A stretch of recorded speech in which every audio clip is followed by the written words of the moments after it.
একটি মেয়েকে পটাবার জন্য আমি বিতর্ক করেছিলাম, কিন্তু আজকে তোমরা এসছো, কেউ প্রধানমন্ত্রী হবা, কেউ হিলারি হবা।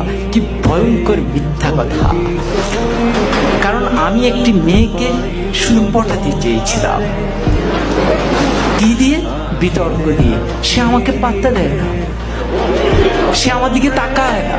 আমি তখন অষ্টম শ্রেণীতে পড়ি, শুধু তার দিকে একবার তাকাবো, কি সেই কৌশল, কিন্তু সে তাকায় না। পরে ভাবলাম বিতর্ককে আশ্রয় করি, সেখানে যদি দাঁড়ায় তাহলে মেয়েটি মনে হয় আমার দিকে তাকিয়েই থাকবে। এই আশায় আমি বিতর্ক করেছিলাম। তো এরকম আশা নিয়ে একবার আমি সিলেট যাচ্ছিলাম। তখন আমি আর অষ্টম শ্রেণীর বালক নই, এয়ারপোর্ট স্টেশন থেকে উঠেছি। তো যাওয়ার সময় ট্রেন, সকালে সিলেটের ট্রেন, আমি উঠলাম। উঠে আমার সিটে গেলাম, দেখি